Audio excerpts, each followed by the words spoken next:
Here's something most people over 60 have never been told clearly, and it genuinely stopped me in my tracks the first time I looked at the research. Heart attacks and strokes do not happen randomly throughout the day. They cluster, they pile up heavily in the first few hours after you open your eyes every morning. Researchers have documented this pattern for decades, and the reason why, the specific physiology behind it, comes down to something I call the morning vulnerability window. What I'm about to walk you through has nothing to do with willpower or discipline or how motivated you are when that alarm goes off. It has to do with four completely ordinary habits that millions of Americans repeat every single morning without realizing they're hitting their cardiovascular system at exactly the wrong moment. Stay with me through all four, because the third one surprises nearly everyone the first time they hear it explained clearly, and the fourth one is the simplest fix on this entire list, and also the most skipped by far. Before we go any further, do me a favor right now. Subscribe to the Dr. Weston YouTube channel and leave a like. It takes 5 seconds and it genuinely makes a difference. We're on our way to 10,000 subscribers, and this channel exists for exactly one reason: to give you the kind of clear, honest information that your primary care doctor, juggling 2,000 patients and 7-minute appointments, simply doesn't have the time to sit down and explain. I'm Dr. Weston, and for 15 years I've worked with adults navigating the exact health questions the system leaves unanswered. Now let's get into this. First, you need one concept under your belt, because without it, the rest of today won't fully click into place. While you sleep, your heart rate slows, your blood pressure dips, and your whole cardiovascular system settles into a quieter, lower demand rhythm. Think of it like a garden hose with the water turned way down. Everything calm, flowing gently, all night long. Then your alarm goes off. Within minutes of waking, your brain signals your body to shift gears fast. Blood pressure spikes, and I mean spikes sharply, not gradually. Your body releases a surge of cortisol and adrenaline, the same stress hormones that activate your fight or flight system, and your heart rate climbs right alongside that pressure rise. Researchers who've used 24-hour blood pressure monitoring have consistently documented this: a steep, rapid pressure surge in the minutes surrounding waking, completely distinct from the more gradual pressure changes you experience throughout the rest of the day. For most people, this is completely normal. It's how your body wakes up. It's supposed to happen. But for adults over 60, especially anyone already managing blood pressure or heart health, that same surge becomes the window where the risk is highest. Multiple large studies on this specific phenomenon have found that an exaggerated morning blood pressure surge is associated with roughly a 30 to 45% higher hazard of cardiovascular events compared to a more gradual morning rise. That's a meaningful difference, and it's specifically tied to how sharply that pressure peaks during this window, not just to someone's overall numbers throughout the day. Here's what that means in plain terms. Two people can have nearly identical average blood pressure readings and still face different levels of morning risk, depending entirely on how steeply their pressure climbs in those first minutes after they wake up. And here's the cascade. Your blood pressure and stress hormones are already climbing on their own, completely naturally as part of being human. Then certain morning habits arrive right on top of that surge and stack additional cardiovascular strain onto an already strained system. Layer them on top of each other morning after morning, year after year, and you're asking your heart and blood vessels to handle their most vulnerable hour with the least amount of support they get all day. Keep that picture in mind as I walk you through these four habits. Every single one either works with that natural morning surge gently or adds unnecessary pressure directly on top of it. I've ranked them from important to most critical, so you know exactly where to start. The fourth one is where most people fall shortest, even though it may be the easiest adjustment on the whole list. You'll see why. The first habit is jumping out of bed the moment your alarm goes off. Tom was 69 years old, a retired electrician from Columbus, Ohio. Whole adult life, same routine, alarm sounds, feet hit the floor, straight into the kitchen. Didn't think twice about it. His wife Karen noticed he'd grip the door frame for a second when he stood up, then release it and keep walking. Tom figured that was just mornings, just age. Here's what was actually happening.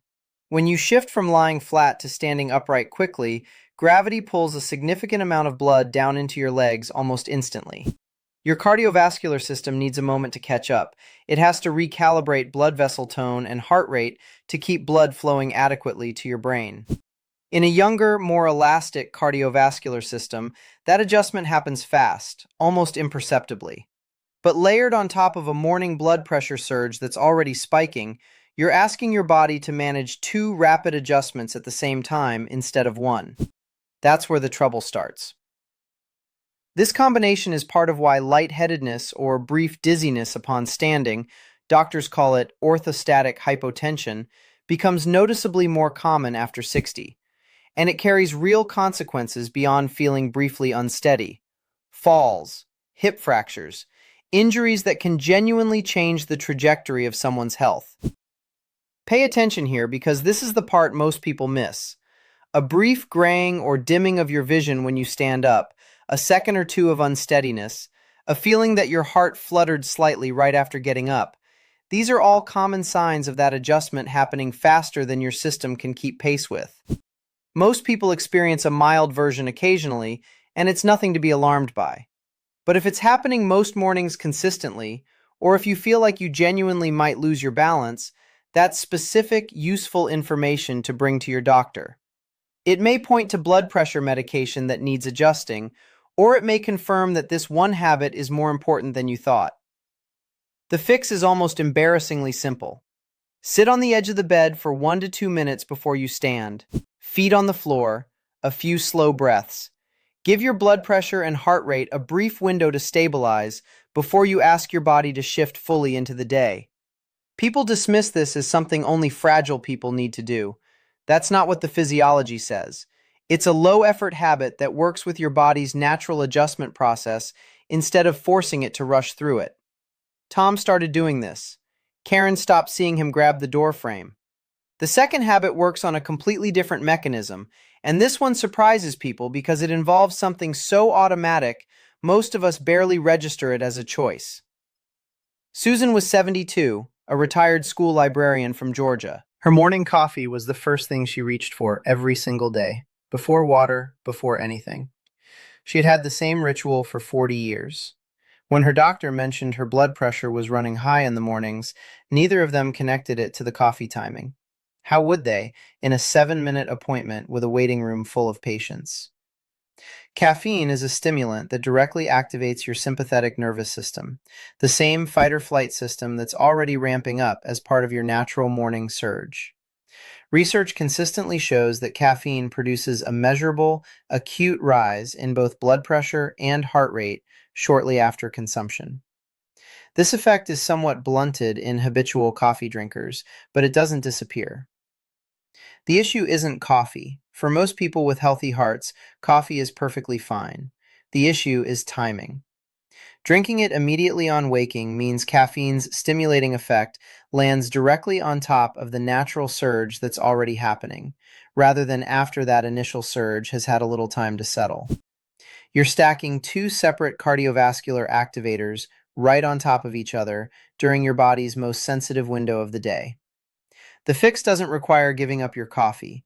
Drink a full glass of water first, as the very first thing you do when you wake up, and give yourself 20 to 30 minutes before that first cup. That's the entire adjustment.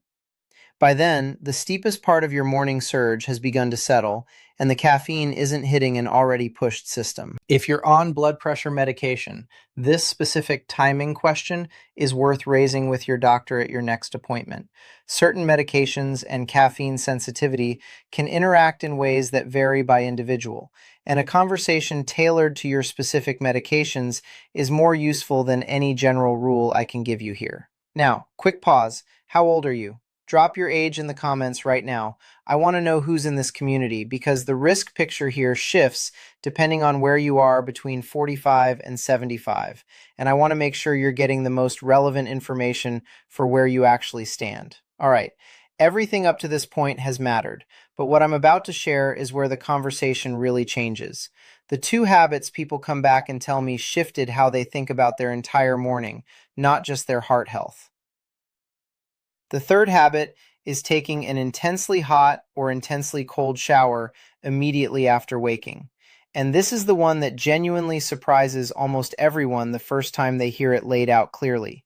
Frank was 70 years old, retired Marine, living in Phoenix, Arizona. Scalding hot shower every single morning, the hotter the better. Said it was the only thing that got him moving. It never occurred to him that his shower temperature had anything to do with his heart. Why would it? Here's what's actually happening. Sudden, extreme temperature changes trigger real, measurable cardiovascular responses. Very hot water causes the blood vessels near your skin to dilate rapidly. Blood gets pulled toward the skin surface. When you step out of that heat, blood pressure can drop somewhat suddenly, which is part of why some people feel lightheaded stepping out of a very hot shower. Very cold water does the opposite. It triggers rapid constriction of blood vessels and a sympathetic nervous system response that temporarily raises blood pressure and heart rate, similar in nature to the fight or flight activation we just discussed with caffeine. Either extreme alone is generally manageable for most healthy cardiovascular systems, but layering either one directly onto an already active morning surge asks your blood vessels to make another significant rapid adjustment during a window where they're already working harder than usual. This is where age becomes specifically relevant. Younger blood vessels are more elastic, more flexible. They adapt to rapid pressure changes quickly and without much strain. Blood vessels stiffen somewhat as part of normal aging, which means the same rapid adjustment that a 30-year-old's cardiovascular system handles without effort genuinely requires more from a system that has less flexibility available. This isn't a reason to fear a hot shower. It's simply why easing into temperature extremes rather than starting with them immediately becomes a more meaningful precaution as we get older. The fix is genuinely simple. Start lukewarm, particularly for the first several minutes. If you enjoy a hotter shower as part of your routine, let it drift in that direction gradually rather than starting there the moment you step in. You're not eliminating the experience, you're just not launching a sudden jolt at your cardiovascular system during its most vulnerable hour. If you have a diagnosed heart condition, uncontrolled blood pressure, or a history of stroke, this is worth raising directly with your doctor, since sudden temperature extremes can carry more meaningful individual risk depending on your specific situation. This is the most important part of the whole video, so stay with me as I bring it all together. The fourth habit is not drinking water after waking. And unlike the first three, this one isn't about avoiding an extra stressor during a vulnerable window. It's about actively giving your cardiovascular system the support it needs at exactly the moment it needs it most. Here's why this gets overlooked so consistently. It doesn't feel urgent.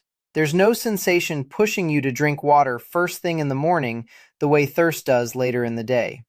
So it's easy to reach for coffee or simply start your routine without giving hydration a single thought.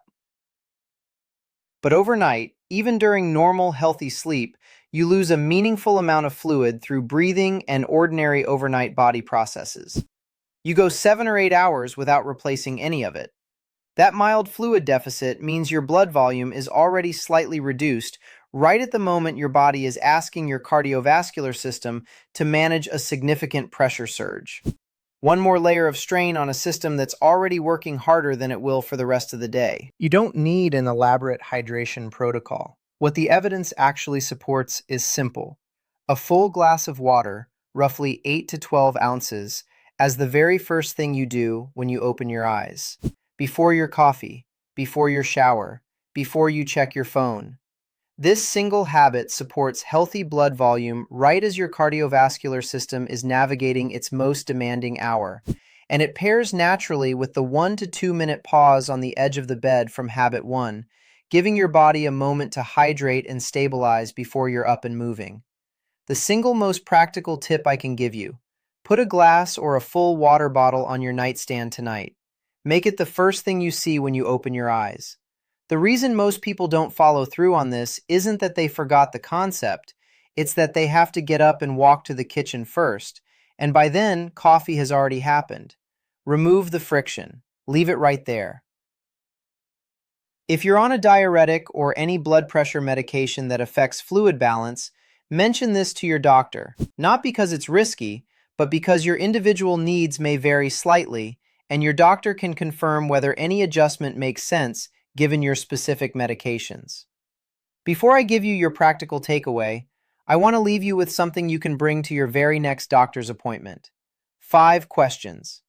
Any physician who's paying attention will welcome every single one of them. First, based on my blood pressure history, should we be specifically monitoring my morning surge? And would home readings taken right after waking give you useful data?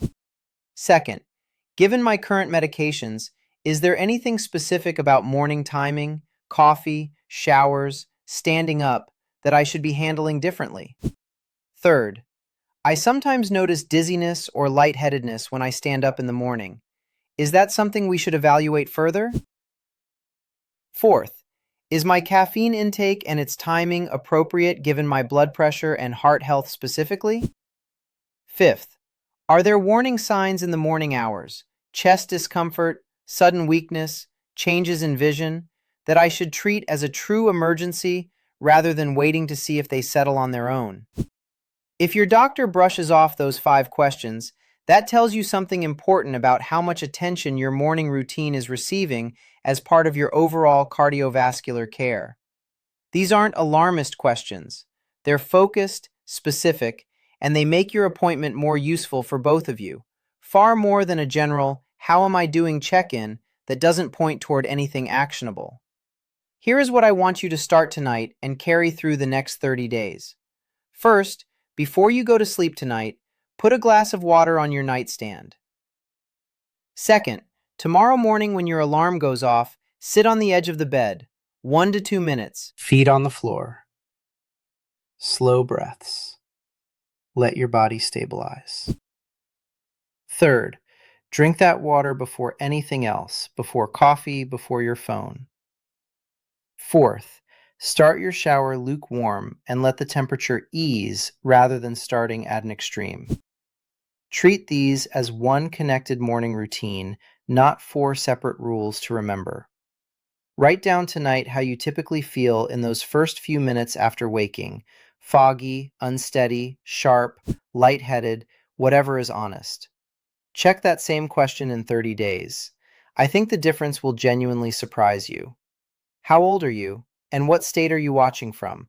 Drop it in the comments right now. I want to see where this community is spread out, from California to Florida, from Texas to New York, from the Midwest to the coast.